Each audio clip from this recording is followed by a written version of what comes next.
আসসালামু আলাইকুম ভিউয়ার্স, সবাইকে স্বাগতম জানিয়ে শুরু করছি আমরা আমাদের আজকের ভিডিও।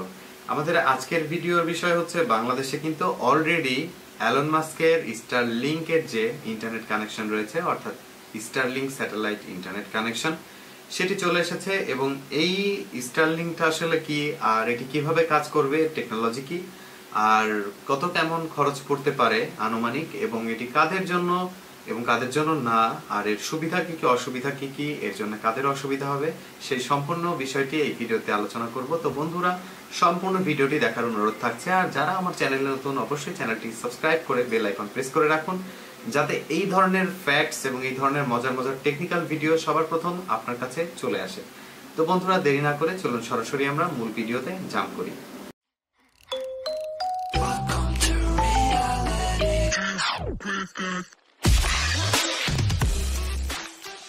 স্টারলিংকটা হচ্ছে অ্যালন মাস্কের স্পেস এক্স বা অ্যালন মাস্ক যাকে আমরা চিনি। তো মূলত স্পেস এক্স কোম্পানি তারই একটি কোম্পানি যেটি মহাকাশ গবেষণার জন্য তারা ইউজ করে। এছাড়াও বর্তমানে সবচেয়ে হাইপ তোলা যে ব্যাটারি কার অর্থাৎ হাইব্রিড কার কোম্পানি অর্থাৎ টেসলা কোম্পানির যে মালিক, তারই একটি সাব ব্র্যান্ড হচ্ছে স্পেস এক্স। তারা সাধারণত ইন্টারনেট কানেকশন প্রোভাইড করে থাকে স্যাটেলাইটের মাধ্যমে। এবং এই স্যাটেলাইটগুলো নর্মাল জিও স্যাটেলাইটের মতন না, এই স্যাটেলাইটগুলো অ্যাডভান্স টেকনোলজি স্যাটেলাইট, খুব ফাস্টেস্ট ইন্টারনেট কানেকশন এরা প্রোভাইড করতে পারে। অলরেডি কিন্তু ফ্রেন্ডস আপনারা জানতে পেরেছেন যে বাংলাদেশে কিন্তু স্টারলিংক কোম্পানির অর্থাৎ অ্যালন মাস্কের ইন্টারনেট ব্রডব্যান্ড কোম্পানি থেকে দুইজন প্রতিনিধি কিন্তু বাংলাদেশে অলরেডি এসে তারা ডিলিং করে গিয়েছে বা তাদের সাথে কমিটমেন্ট করে গিয়েছে। এবং শুধু তাই না, তারা কিন্তু আমাদেরকে জাস্ট পরীক্ষামূলক সম্প্রচারের জন্য দুইটি স্যাটেলাইটের যে রিসিভার দিয়ে গিয়েছে। তাদের মধ্যে একটি ডিভাইস থাকবে একটি চলন্ত বাসে, এবং আরো একটি ডিভাইস থাকছে প্রত্যন্ত এলাকার একটি স্কুলে বা স্কুলের ল্যাবে। তো অলরেডি যেহেতু তারা বাংলাদেশে তাদের প্রতিষ্ঠান এবং তাদের যে সার্ভিস প্রোভাইড করার আগ্রহ প্রকাশ করেছে, সেহেতু বাংলাদেশও সেটাকে একসেপ্ট করে নিয়েছে। তো পৃথিবীর মোটামুটি 70টিরও বেশি দেশে স্টারলিংক ইন্টারনেট কোম্পানি কিন্তু তাদের ইন্টারনেট পরিষেবা দিয়ে যাচ্ছে। তো আসলে এদের টেকনোলজি কিভাবে কাজ করে, এরা পৃথিবী থেকে মোটামুটি 600 কিলোমিটারের মতন রেঞ্জে বা 600 কিলোমিটার উপরে এদের স্যাটেলাইট গুলোকে প্রতিস্থাপন করে। সাধারণত আমরা নর্মালি স্যাটেলাইট থেকে যে ইন্টারনেট কানেকশন পেয়ে থাকি সেটি বেশ স্লো আমাদের ঘরের বা বাড়ির ওয়াইফাই এর তুলনায়। তো এখন আমাদের প্রশ্ন হচ্ছে, স্টারলিংক স্যাটেলাইটও কি এরকম স্লো হবে? না বন্ধুরা, এটি স্লো হবে না। কারণ আমরা যেই স্যাটেলাইট গুলোর ইন্টারনেট ইউজ করে থাকি সেগুলোকে বলা হয় জিও স্যাটেলাইট। এই জিও স্যাটেলাইট গুলো মোটামুটি আমাদের পৃথিবীর সারফেস থেকে 40,000 কিলোমিটার দূরত্বে অবস্থান করে। অর্থাৎ 40,000 কিলোমিটার ওপরে যদি যান তাহলে সেই জিও স্যাটেলাইট গুলোকে দেখতে পারবেন। আর সেই স্যাটেলাইট গুলো থেকে মূলত আমরা ইন্টারনেট কানেকশন বা ইন্টারনেট সার্ভিস পেয়ে থাকি, যার কারণে এখানে ল্যাটেন্সি অনেক বেশি। যেহেতু দূরত্ব বেশি, সেখানে আমার সিগন্যাল যাবে এবং সিগন্যালটাকে আবার রিসিভ করতে একটা হিউজ টাইমের দরকার। আর এই বাড়তি সময়ের জন্য কিন্তু আমাদের ল্যাটেন্সিটা বেড়ে যায় এবং আমাদের ইন্টারনেট স্পিড বেশ স্লো হয়ে যায়। কিন্তু স্টারলিংক ইন্টারনেটের যে তাদের স্যাটেলাইট টেকনোলজি, সেটা আমাদের জিও স্যাটেলাইটের তুলনায় অনেক কাছে থাকবে। মোটামুটি 600 কিলোমিটার রেঞ্জে থাকবে পৃথিবী থেকে, পৃথিবীর সারফেস থেকে 600 কিলোমিটার উপরে অবস্থান করবে।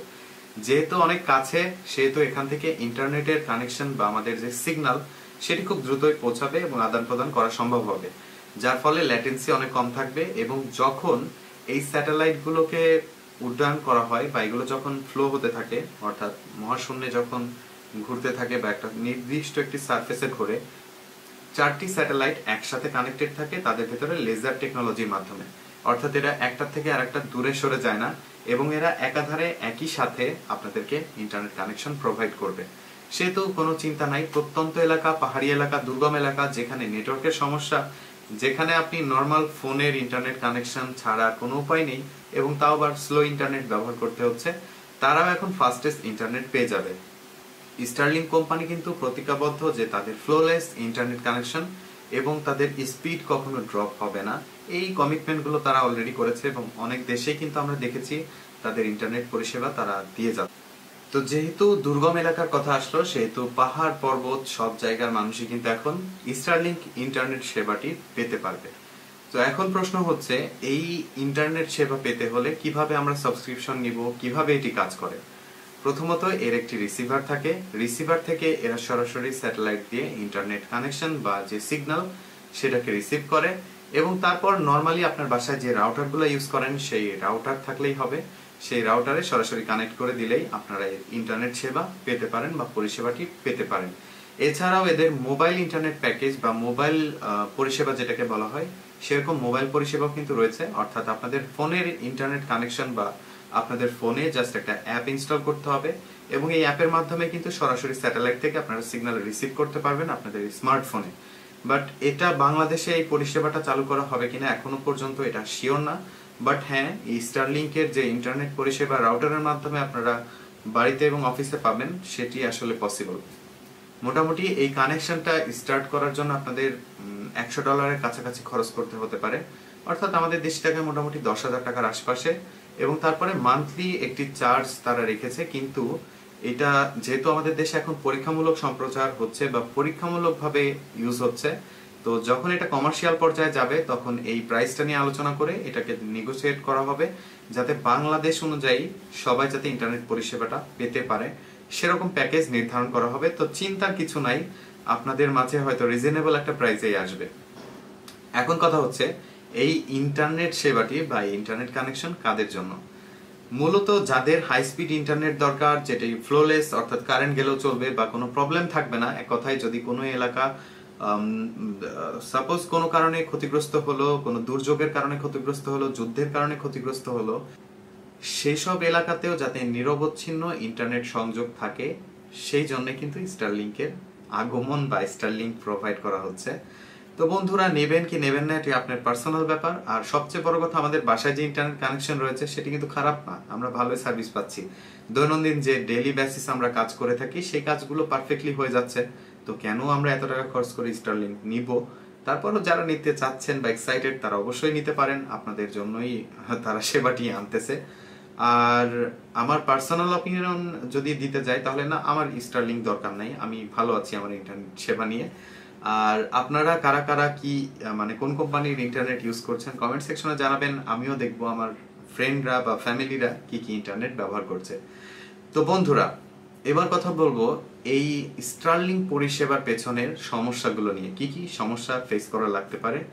প্রথমত, এটির কিন্তু একটি এন্টিনা রয়েছে, যেহেতু এন্টিনার রিসিভার রয়েছে সেহেতু এই রিসিভারে যদি কোনো ধরনের প্রবলেম হয় তাহলে কিন্তু আপনি অবশ্যই ইন্টারনেট থেকে বিচ্ছিন্ন থাকবেন বা ঠিক মতন আপনি সার্ভিসটি পাবেন না। এছাড়াও যেহেতু রিসিভার রয়েছে, এই রিসিভারটি একটি বিদ্যুৎ বা যেহেতু ইলেকট্রিসিটি কনজিউম করবে সেহেতু অবশ্যই এখানে আপনার একটা ভালো অ্যামাউন্টের বিদ্যুৎ খরচ হতে যাচ্ছে। বাসায় এমনি আমাদের রাউটার অনু এগুলো ইউজ করছি আমরা, এরপরে যদি ছাদে একটা এন্টিনা লেগে যায় তাহলে সেখানে একটা বিদ্যুৎ খরচ তো থাকছেই।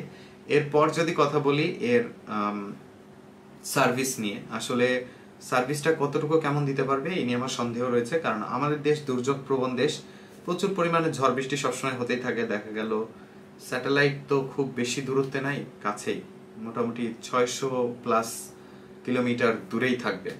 তো সেখানে অ্যাটমসফিয়ার বা সেখানে ওয়েদার জনিত কোনো প্রবলেমের কারণে যদি সেই স্যাটেলাইটে কোনো সমস্যা হয় তাহলে অবশ্যই অবশ্যই আপনার কানেকশনে প্রবলেম হতে বাধ্য।